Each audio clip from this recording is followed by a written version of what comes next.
no live streams can no longer be created. The pod stream live streams will be fully discontinued on June 18th. So now I can't go live on Podbean. It says starting 18th, new live streams can no longer be created. The pod live stream service will be fully discontinued. So we're going to have to go on Spotify now. So I'll do Spotify now. Now that we know. So it's not the phone, it's just... Yeah. Alright, so go ahead live on there, and then I'll just hit Podbean when we'll do Spotify.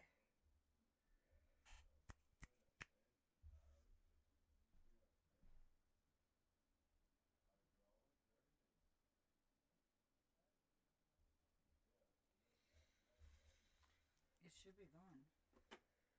Does it say? Well, if I hit this, it says stop. Start recording. Okay, so I guess we're live. All right, here we go. All right, so we are running late because I guess Podbean now is being a Badinsky. Yeah, so we are going to sign up for Spotify. We'll do that this weekend, and we'll have that ready for the next time that we go podcasting again. Talking about the crash. Yeah, we were supposed to talk about a cult Killerz last time, but we decided to kind of put that off for a little bit because we want to do the fresh one. The freshest one, yeah, which is the documentary. Yes, the documentary, The Crash. I don't know if any of you guys have watched that. I'm sure like lots of you guys have seen that. It's on Netflix. It's good. It does. It talks about documentaries, like some of the documentaries, but it does not say everything though. Like it took out a lot of stuff. A lot of stuff. There was like not everything is on there. You know, they talk about the double murder of where MaKenzie drove her car into the brick warehouse at 100 miles an hour. Killing Dominic and his friend Davian. She was convicted of the murder in 2023.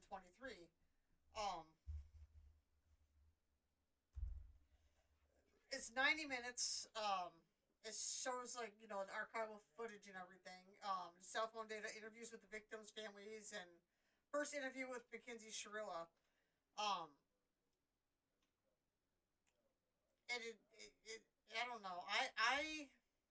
I watched it. I mean, it was very good. It was interesting. They left a lot out. Yeah, and then the remarks from MaKenzie's father made the film. It made it in the film, too. He did end up losing his job because of that. Because of, the whole, was it marijuana thing? Right. Yeah, he ended up losing his job on that. It was definitely, I don't know how you guys feel about that, but it was definitely different. And while this case was going through, they found all kinds of evidence of violent threats that she sent him on his phone. Yes. Yes, she did.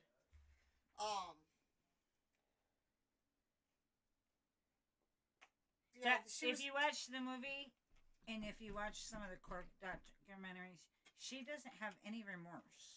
No, not at all. She's in prison just like doing her own thing. Plain face. Yep. She's still putting her makeup on, doing her hair, trying to look decent, acting like this is something you do every day. Yeah, they were, she was taking home her boyfriend and Dom and their friend Davian home from a high school graduation gathering when the crash occurred. But when they combed through the wreckage, what first to be a tragic accident began to look like the scene of a calculated crime. And she went there a few days before, and then one of her friends or something they were talking about had been there. But she went there a few days before the she crime. did a dry run. Yeah. And the reason they know this is because of the great cameras they have. Yeah. And if you go digging, you can see an actual footage clip of the camera where she guns the car into the brick wall. Now, if you listen carefully when they crashed, you can hear her scream. Because I wasn't for sure if that's what it was, so I kind of replayed it a few times. But if you listen to the crash, you can hear her scream. Loud scream.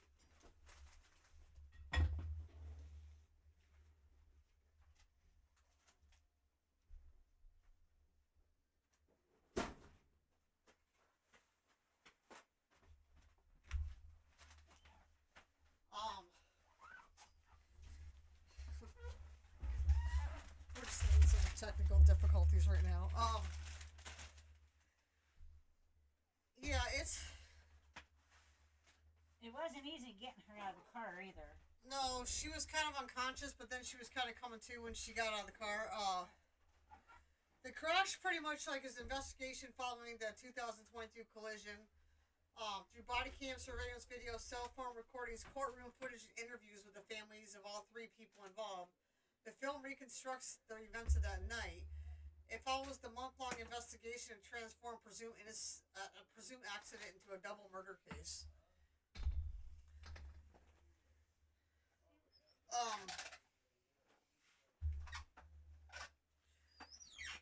MaKenzie was 17 years old at the time of the crash, so she can't be like eligible for death penalty. I don't think they would have gave her that though for that. I don't know. If she was 18, she should have got double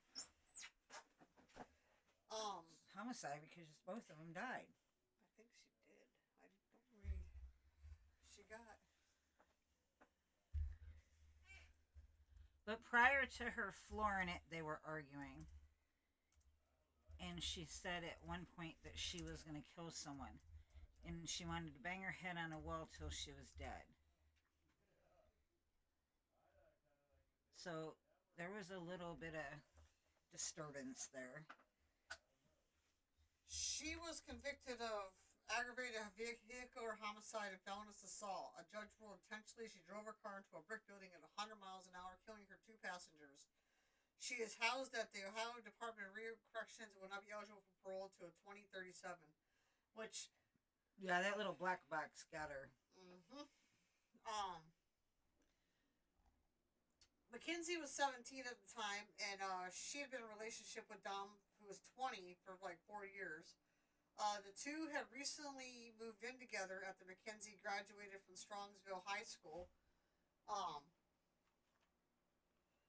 So, in the I think in the morning of July 31st, MaKenzie was driving Dom and their friend Damien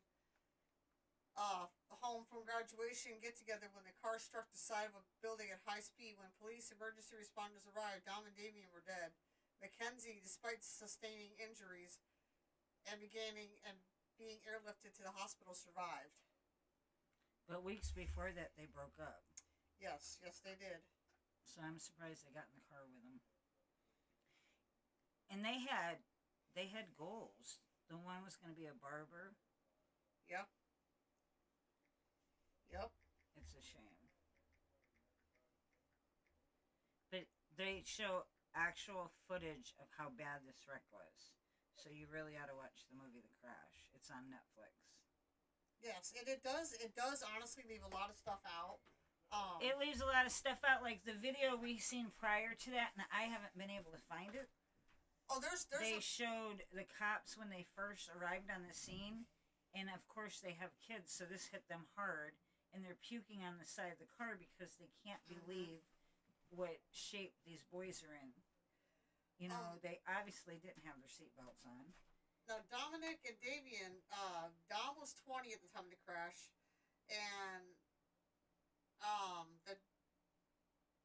he was a young man with an entrepreneurial spirit. Dom was found successful selling stocks, cryptocurrency, and hoped to launch a clothing line, and other business ventures. He's been living with MaKenzie, who moved in after her graduation just weeks before the crash. The two were inseparable.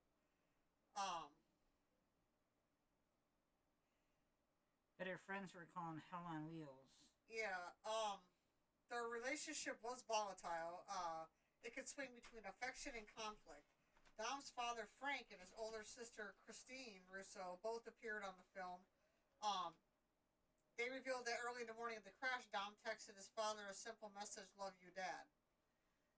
Davian, he was 19 at the time of the crash.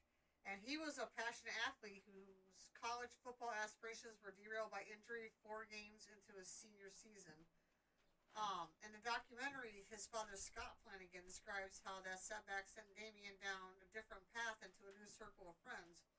Davian's presence in the car that night was a last-minute decision. He originally planned to go home with his friend Bubba, but changed his mind.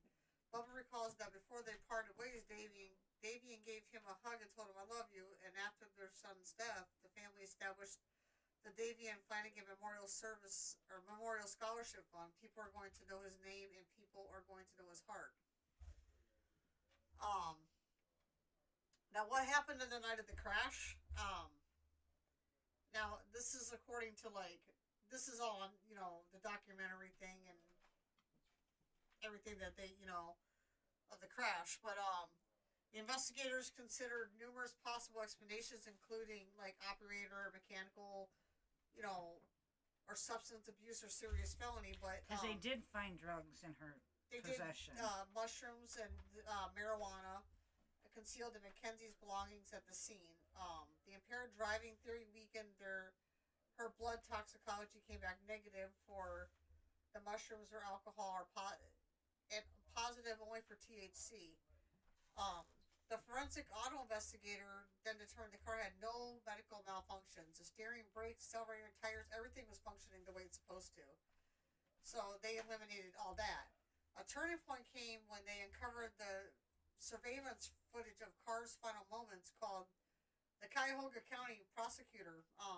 The footage showed the car making a controlled, deliberate turn before traveling almost half a mile at nearly 100 miles an hour. Yeah, because she uses her blinker when she turns. Yeah. And then she stomps on it. The car's event data recorder, like the black box, revealed that accelerator had been pressed to 100% for a full 5 seconds of pre-crash data with no attempt to brake. So it was probably, honestly, I feel it was probably a murder-suicide. Mm-hmm. Because prior to that, 2 weeks before, she sent him a text, which they had it in court, saying that she wanted to die and she was going to kill whoever. I mean, we're not judging because we don't judge, but we're just assuming that that's what it sounds like.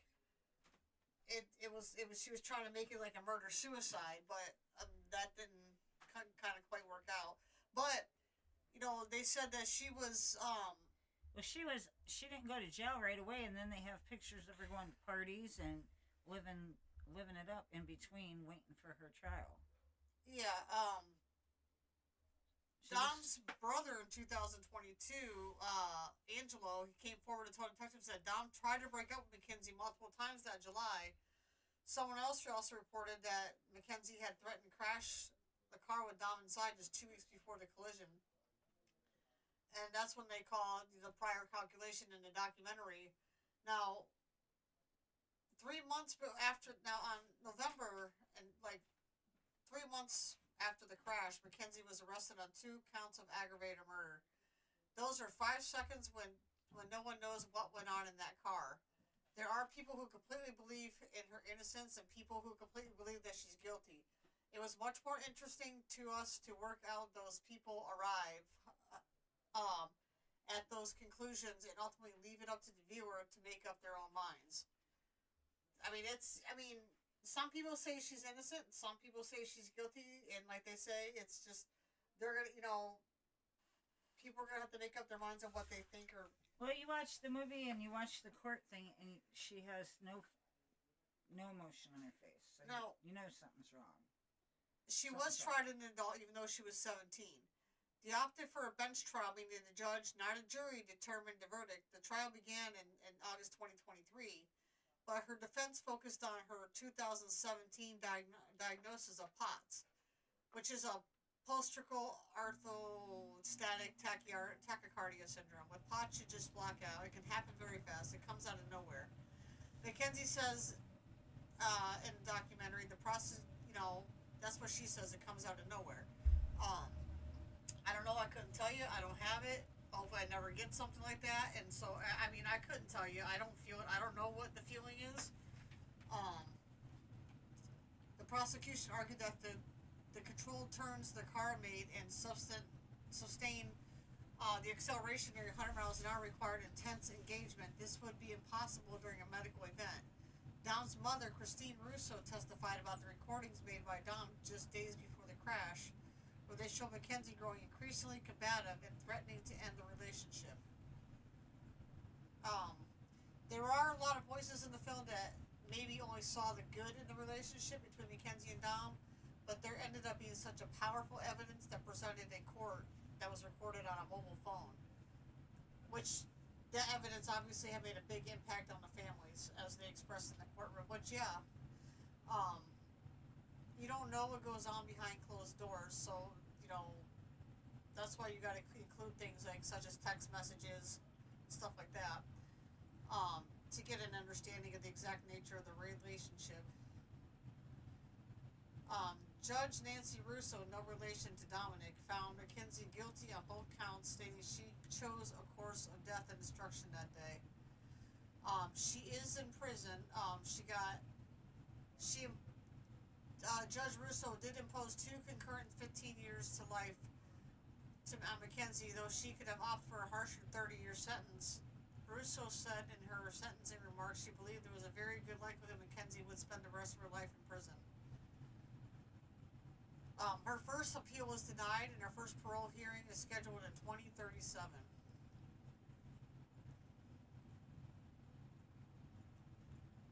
That's, yeah.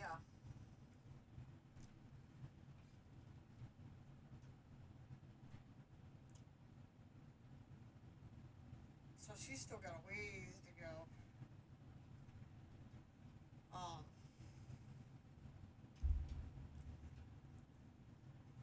So the father's without a job now because of Yes. this. What's the mother do?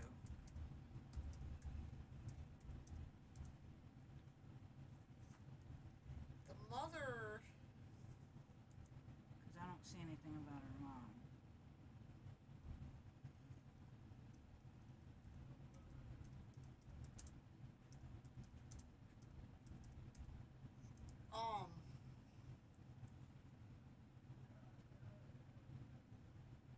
he previously worked at her father, wait a second. He lost his job. Yes, he did. Yeah, he left, and then she was actively worked to challenge the conviction. She maintains that crucial evidence was withheld the original trial lawyer. So the mom's still trying to say that her daughter's innocent. Yeah.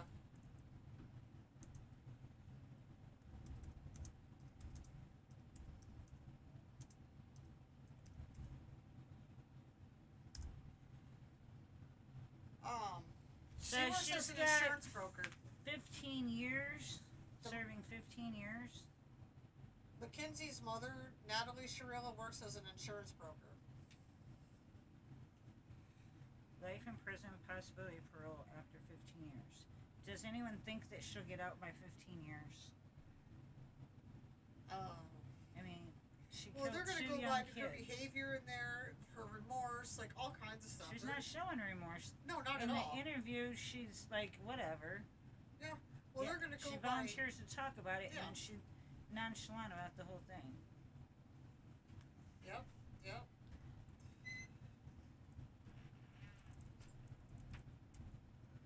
The family's still fighting to say she suffered from a blackout called by the POTS.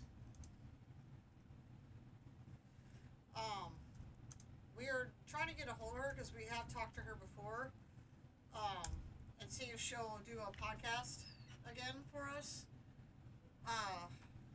We just gotta wait for like a response though. Sometimes the responses take a while.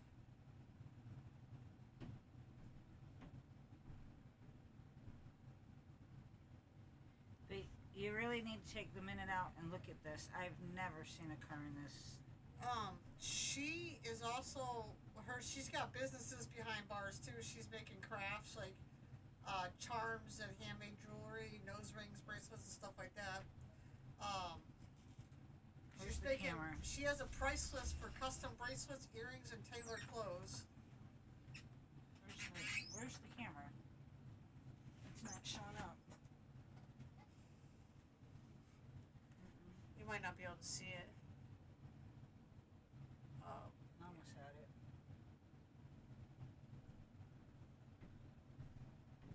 Maybe it's too far. Oh, there it is, a little bit right there. Is there a way to get rid of the background? You gotta go up. There you go. You got it. You had it. There you go. Face it up a little bit. Turn it a little bit. Yeah, keep going. There you go. I don't know if you guys can see it up a little bit. There you go.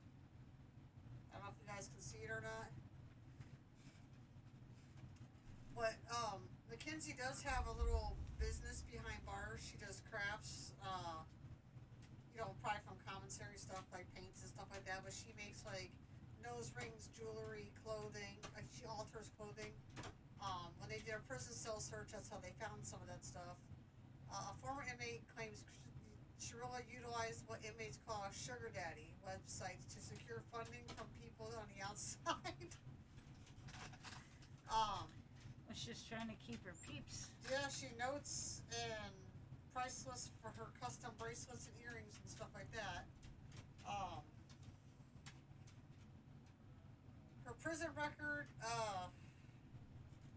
recordings from the detail dozens of conduct violations since her incarceration. These infractions range from possessing contraband, like unprescribed pills and nude magazine pictures, to unauthorized use of video visits privileges, which resulted in suspensions.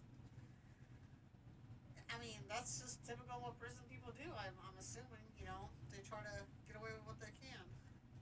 Someone testified that Shirilla drove the friends to the party, asked someone if they could trip, which is drugs, and then 3 of them bought a bottle of tequila and a weed pen.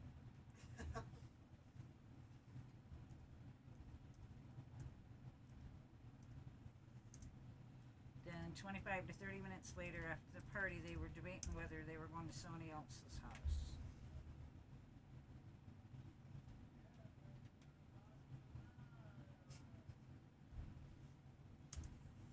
But they have interviews, if you look into it, of their friends and what they think of it, and if they think she did it or not.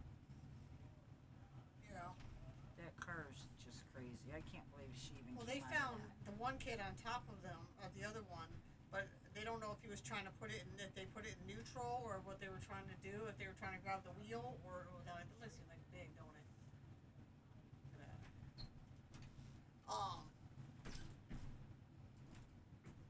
Yeah, you guys would definitely have to watch that. The interviewers that were interviewed in the documentary were MaKenzie's parents, which were Natalie and Steve Shirilla, Dom's father Frank and sister Christine, plus Davian's father Scott and sister Davine.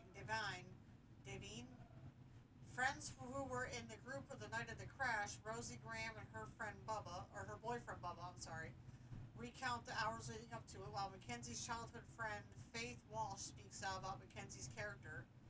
Prosecutor Troop walks viewers through how the investigation and case against MaKenzie were built, and the defense attorney James McDonald offers his perspective on the legal team. And they also include the first ever interview with MaKenzie herself, conducted in prison with her lawyer present. They have comments on here of what people think went happen and everything. And one says, all I've read and watched, she seems extremely immature, hot-headed, spoiled brat, selfish, and really need parental butt whipping. So there's a lot of people that believe that she did it on purpose.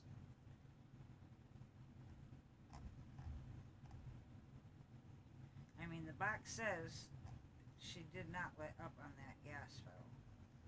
So obviously it was intentional.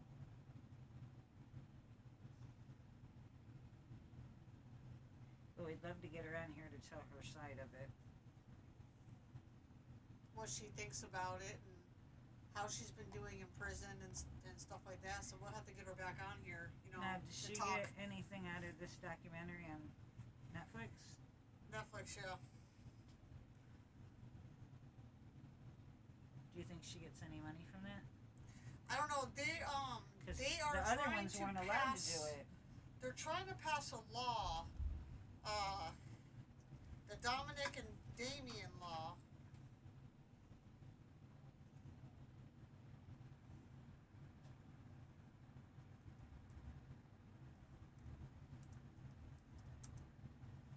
Davian law.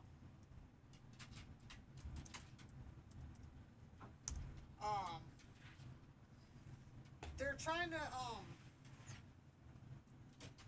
pass a law that she can't, or anybody can't make money off of like podcasting like or anything profit like that. off of Yeah, their crime.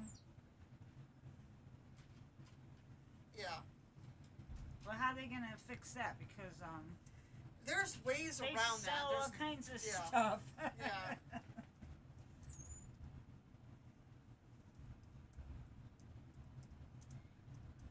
Yeah. I just can't imagine having the nerve to run my car into a brick wall. They're doing the Dom and Davian's law, which proposed legislation to modernize Ohio's Son of Sam laws to block convicted violent offenders from monetizing their crime-based notoriety through social media platforms, crowdfunding. But there's so many ways around that. They can put a law in place, but their prison, they have all kinds of ways to get around all that, profiting wise. The efforts spurred by renewed public attention online, the release of the documentary The Crash, where Shirilla intentionally drove into a brick wall, killing him and his friend. Before existing laws were written in the 1970s and only covered traditional avenues like book deals, and families were actively advocating to close digital loopholes that allow violent offenders to turn tragedies into financial gain.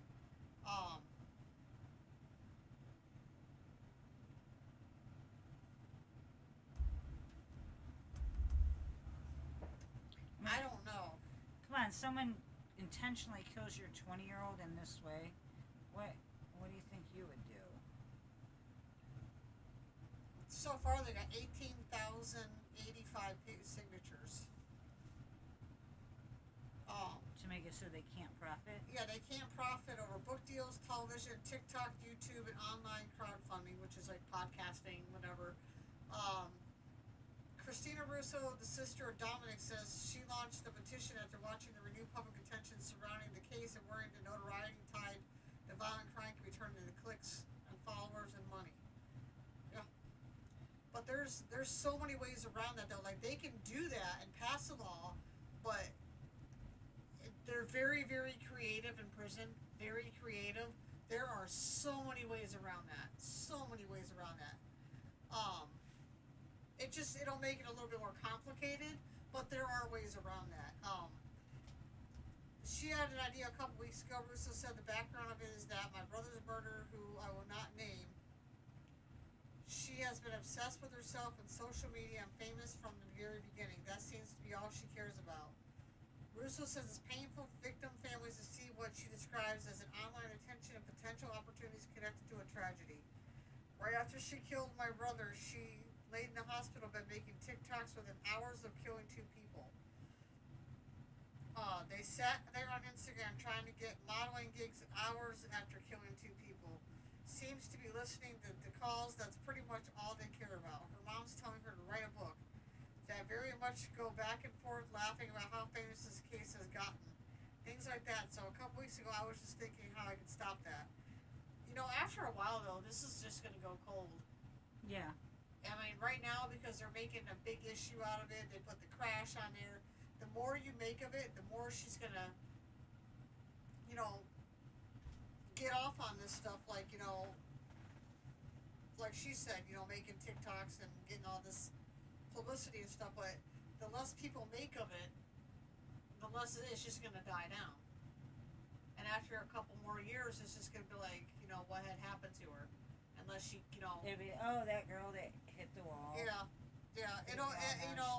Making the crash and stuff like that just stirred it up more.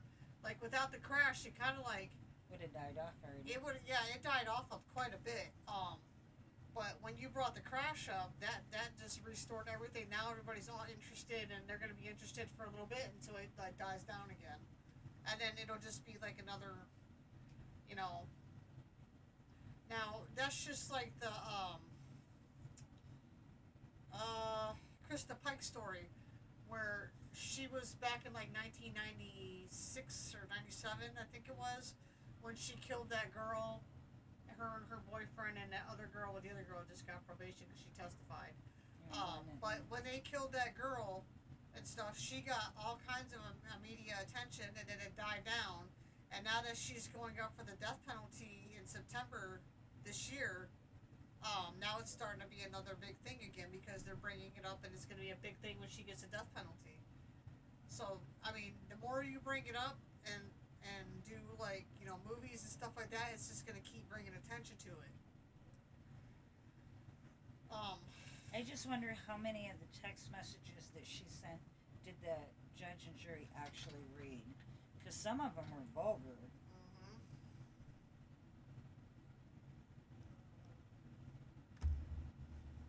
No problem.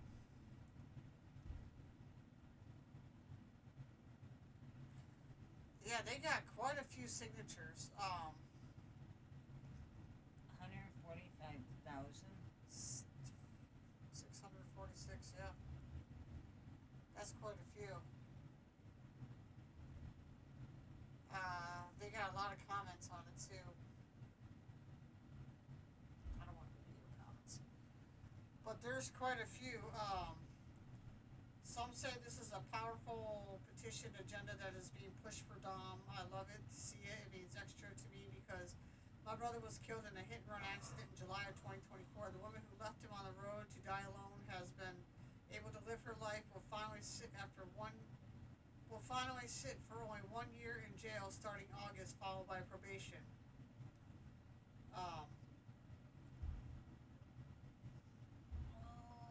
Her friends have been all over social media defaming my family, especially my loving and amazing brother. Proud of those pushing to keep the voice there for Dom. He deserved better. He deserved life for justice for Dom and Davian.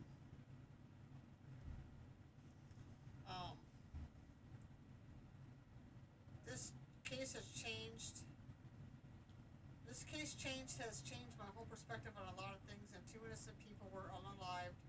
The way too young, and this case is always on my mind. I know there's no real justice, but she needs to be locked up for life.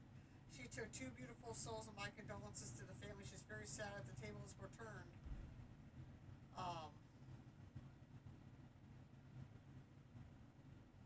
And there was a man driving. He wouldn't have, if the tables were turned and that was a man driving, he would have 2 murder charges, no doubt about that, because it was a girl. They ran them consecutive, which I think was bullshit.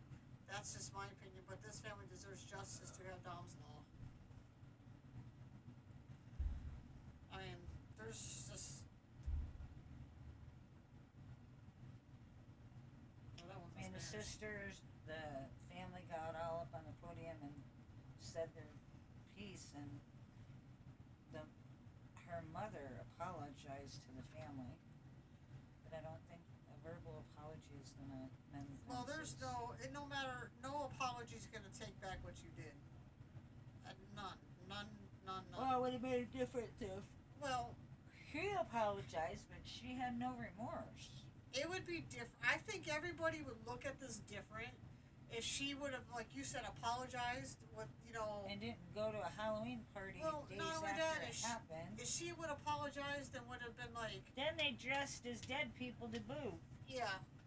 Well, she didn't even, like you said, she didn't apologize, and she didn't like try to help the family. Like she wasn't doing anything. She was so in love.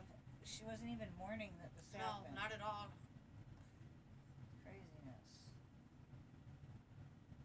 I mean, if the love of my life died like that, like I would just be devastated. I wouldn't be out partying. I would just, like it would just people. be horrible. I wouldn't know what to do with myself. It would just, I would be in a total state of depression. But she went out and just partied and had a good time. But like I said, we're not judging because we don't know what's going through her I head. think her frame of mind was messed up. And that's what I was gonna say. You don't know. Some people just.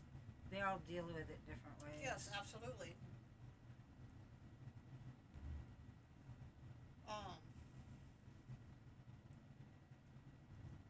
But again, you can go on YouTube and watch live footage of when it happened, and the police are walking around it, and they're just dumbstruck about how awful this car accident is.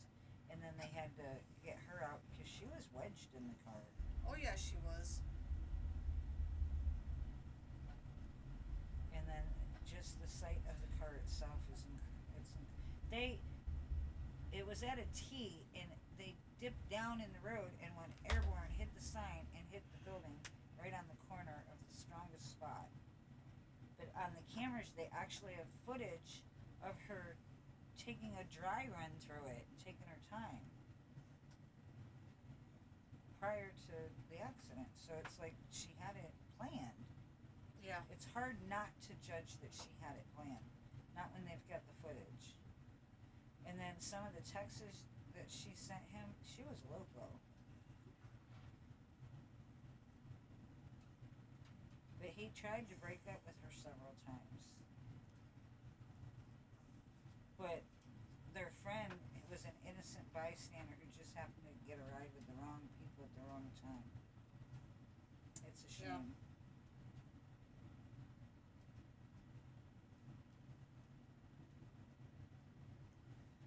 Yeah, because he was supposed to go to his friend Bubba's and. Well, there's tons of pictures and tons to read about. This could go on for. We could podcast this for weeks, but we wanted to update about the crash, see what you guys felt about it, like. And now that she's been sentenced. Yeah. So we'll have to, I guess, wait and see if she'll talk on podcast because we have been talking to her. We'll see if she'll come on and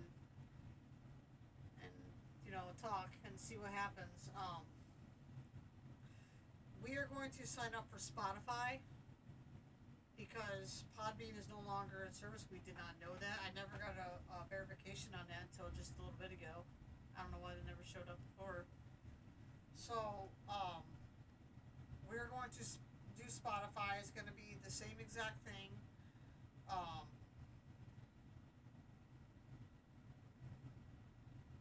But the email and all that's the same, right? Everything, the email, everything will be the same.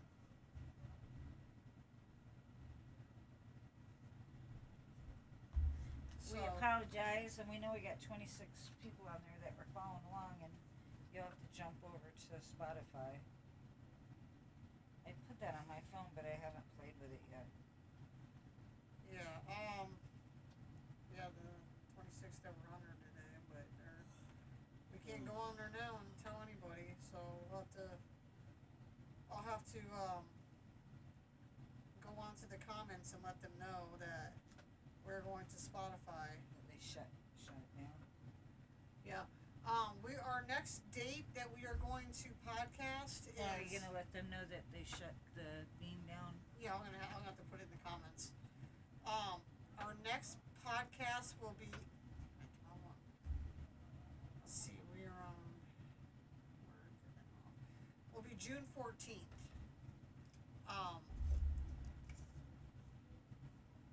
June 14th.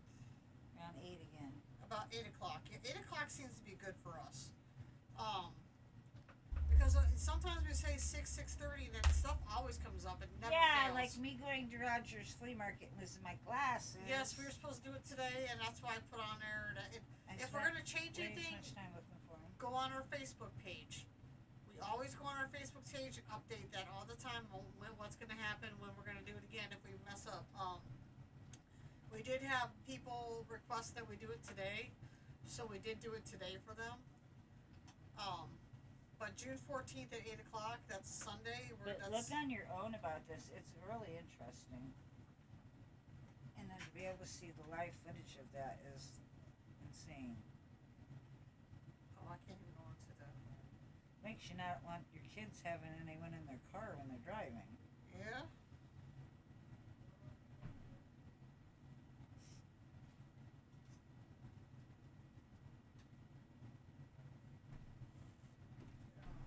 Do you have a request for someone for next time? I can't even comment on here anymore. They completely shut it down. They shut it down completely, so I can't even do anything. Yeah. Oh wait, hit reply. Okay, here we go. Let them know Podbean has shut down. Is it a temporary glitch or It is it just says it permanent? won't be on no more.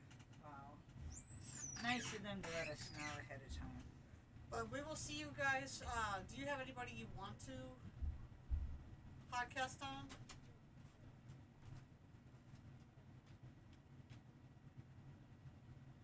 Anybody? Anybody special? I want to look into that one Brian mentioned. Which one was that? Jack in the Box. Okay, so we'll do Jack in the Box. He said it was something. Let me see. These are nice pens. Jack in the Box.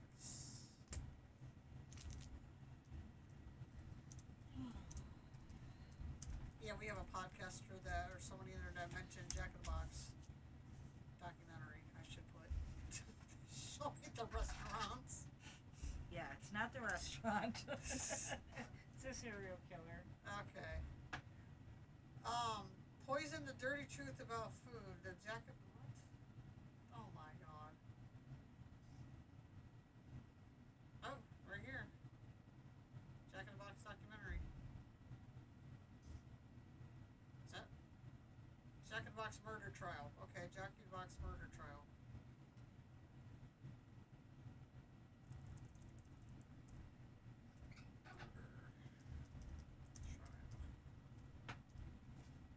Okay, so Beverly Ann McComb was convicted and sentenced in May 2024, 40 to 60 years in prison for her role in the murder of her husband, Robert Caraballo. The slaying was originally named the Jack in the Box murder case. The victim was burned, intentionally discovered inside a metal footlocker trunk in the Ottawa County, Michigan Blueberry Farm. So that's what we're going to do next time.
Thank you guys for understanding, and we will see you guys next time.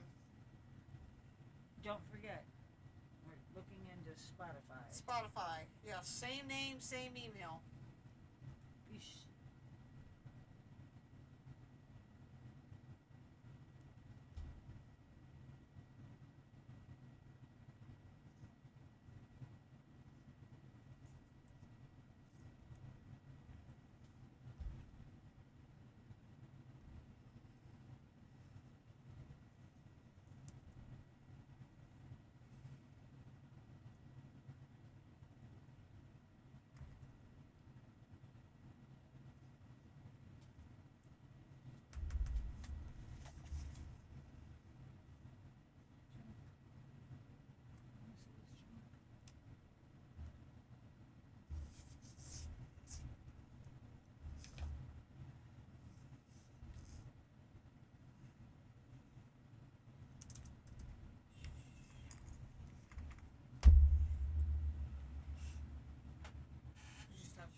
You usually look on your phone to make sure it works. Gotcha.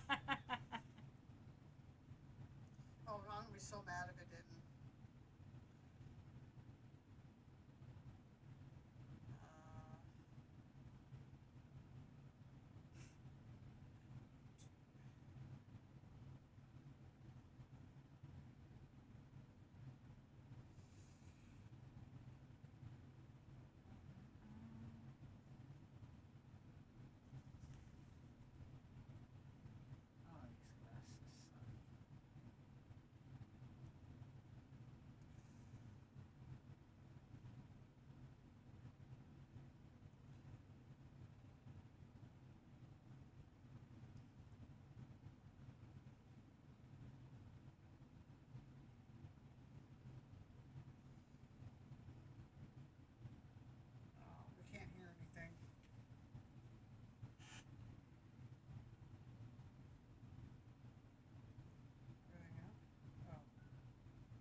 to jail. You keep popping in and out. Like we can't really hear anything. Live.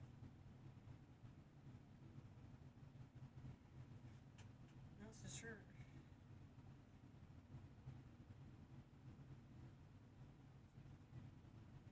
It's there, you just can't hear it that good. Why? The speakers are working. Hello?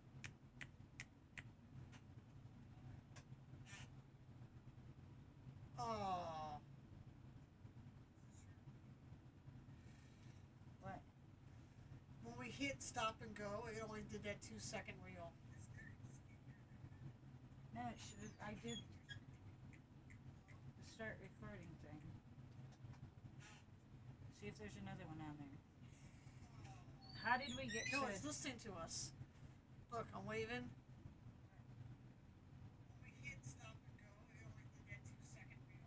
See, it's just repeating what we're saying. What the fuck is it doing that for?